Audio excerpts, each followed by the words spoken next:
Vintage clutch performances from Steph and Draymond carried the Warriors past the Clippers on Wednesday, but as high as the vibes are now for the Dubs, they still are one win away from the first round. Tonight they face the Suns and Phoenix, with the winner advancing to the the Thunder in the first round. For more, let's bring in our basketball analyst, Chiney Ogwumike, my good sis. All right, give us an X factor for each team in this matchup, starting with the Warriors.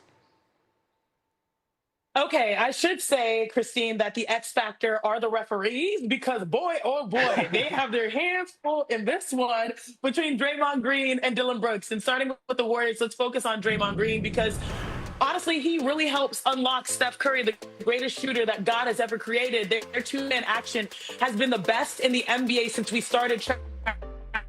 That led to 35 points in 36 minutes, that action between Draymond and Steph in the game versus the Clippers. Now, for the Phoenix Suns, it's cool because it's almost like that Spider-Man meme or emoji, right? Dillon Brooks is also excellent defensively, and he unlocks his squad. He's going to have to guard Steph Curry, and what I like about this Phoenix Suns squad is that they lean into small ball, and he's the head of that snake. But he, most importantly, I know you like music references, has to keep his head in the game. That's High School Musical. This one's going to be theater, especially for the referees. Wow, look at you with all the puns, the Disney love. I love it. By the way, the Suns are 3.5-point favorites tonight. All right, let's go to the Eastern Conference. The Hornets are 3.5-point road favorites tonight in Orlando, where the winner will be the 8th seed and face the top-seeded Pistons in the first round. LaMelo Ball had 30 points, 10 dimes in Charlotte's overtime win over Miami on Tuesday, while Miles Bridges scored 28 in the win. So give us an X factor in that one, starting with the Hornets. My X factors will need to have bounce back games. And my guy clearly for that is Con Knipple, who a lot of people love as rookie of the year potentially. But in that matchup, his debut, we saw him just go 0 for 6 when it comes to the play-in and trying to compete from three. This is a guy that made the most threes in the NBA, made history in that regard, especially as a rookie, 273, and he could not find the long ball, but I think he'll bounce back. And similarly, for the Magic, Jalen Suggs will bounce back as well. He only had 4 points in 37 minutes, but this guy is the heart and soul of everything that they're trying to do, especially competitively. He is a tough-nosed player. He dives on the floor for loose balls. He plays with his heart on his sleeve, and he's going to have to defend the top shooting backcourt in the Charlotte Hornets. So between those two players, I expect them to bounce back in a big way to help push their teams to the playoffs. All right, Suggs is 1 from 9 on the field on Wednesday against the Sixers, was his worst shooting performance of the season. Chiney, I love you. Thank you for joining us on SportsCenter. For more on tonight's action, here's Tony and Mike with our PTI bonus topic. The Warriors head to Phoenix tonight in a win-or-go-home play-in game. No surprise that the babyface assassin Steph Curry has shined on this stage, averaging 34 points per game in the play-in, the most of any player with multiple appearances in its 5-year history. Our NBA reporter, Anthony Slater, is on the scene in Phoenix. So, Anthony, Steph was a little banged up in that one. What is the latest on the health of 3 Warriors? Let's start with Kristaps Porzingis. Yeah, Porzingis is the one of the 3 that's actually on the injury report. He's still listed as questionable as of this hour. You talk to people within the Warriors. The expectation is he should be able to give it a go tonight, but the ankle was taped up post game. He was limping the other night, and his health has always kind of been in question this season. So again, they expect him to play. Draymond Green, he had a little knee issue that popped up late in the Clippers game. He was also sick, but he was out here at shoot around getting shots up. He's been cleared to play. And then Steph, he played 36 minutes. They wanted to keep him around 32, 33, but they had to go chasing the game.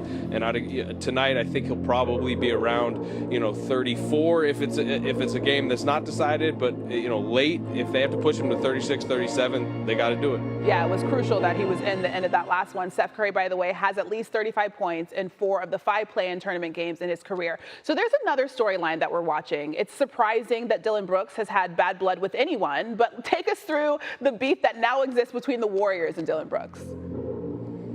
Yeah, very surprising, right? No, I would say the most infamous foul in recent Warriors history from an opponent, at least to the Warriors, is the foul he committed in the 2022 playoffs when he was a member of the Memphis Grizzlies. They've called it a clothesline of Gary Payton. It broke Gary Payton's elbow, and that's it's a foul that Steve Kerr even referenced dating to early this season when Brooks committed a flagrant foul on Steph Curry in the corner. He kind of swiped at his chest, hit him in the chest late, and Kerr called back to that. It's basically they feel he's committed dirty plays against Curry in the past. And I would even go back to last year's playoffs. Dillon Brooks was on the Rockets, and Steph Curry had a thumb injury. He had it taped up, and it was within the rules, but Brooks was swiping at his thumb after Steph would take shots, and it's something that really upset the Warriors. All right, so it should be a feisty one. Brooks averaging a career-high 20 points a game this season. Anthony, have fun. Thank you.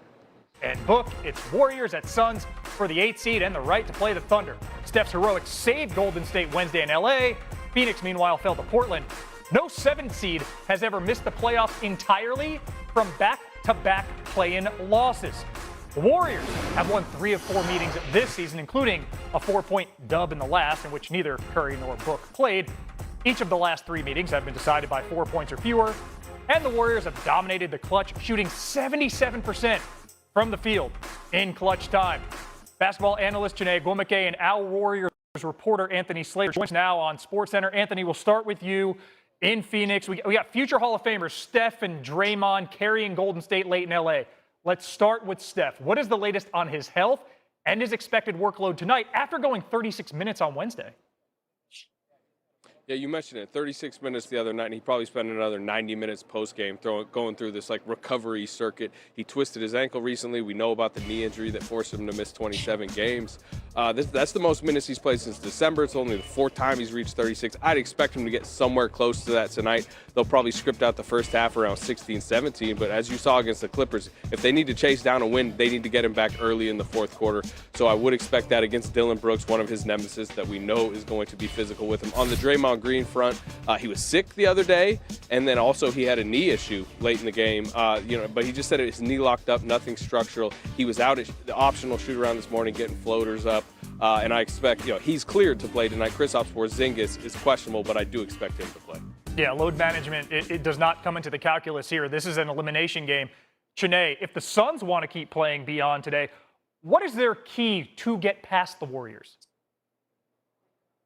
So let's be real. The Suns are going up against the greatest shooter God has ever created, Stephen Wardell Curry.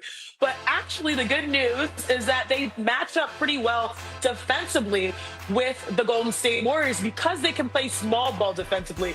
They can switch out Dillon Brooks. They can switch out Dunn. They can switch out O'Neal. They can switch out a number of their perimeter players so that they can at least keep it body to body. And when you think about, the Suns, obviously they have their hands full, especially when it comes to Steph. But overall, they feel like they also have a shooter in Devin Booker. And they also have a defensive stopper in Dillon Brooks, who loves to get in Steph's mind. I know it's scary to see a generational great on the other side, but this team actually has some advantages versus the Warriors. Chiney, we're going to ask you to sit tight. We do have another question for you. Anthony, thanks so much for your insight. Enjoy the game tonight between the Suns and the Dubs. At number 2 in our starting 5, the Hornets visit the Magic for the 8th seed in the East. Charlotte survived the Heat in OT, while the floundering Magic lost in Philly.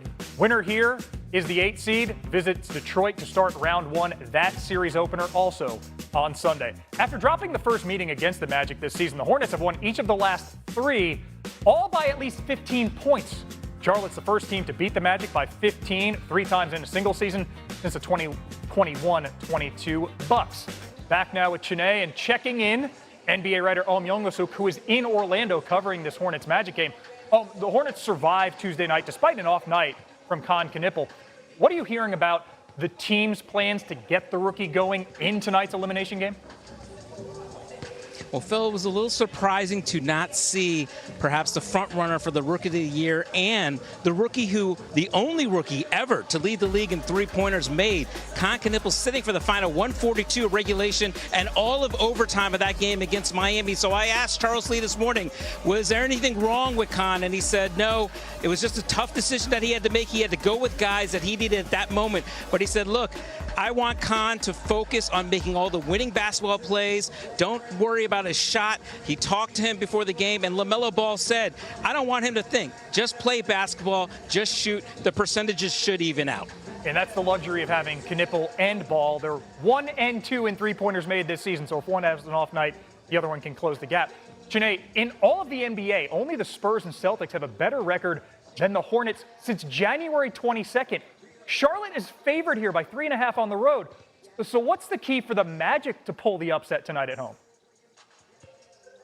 is about getting back to their identity, which is truly defense. And you mentioned Knipple, you mentioned Ball. They truly offensively put the lit in Charlotte because they're great three-point shooters. The Magic have to defend the three-point line because those two guys are number one, 273, and number two, 272 in three-point makes over the regular season. And I know that Knipple's coming off of an off night. We've seen him be sensational as a three-point shooter. You still have to guard that man.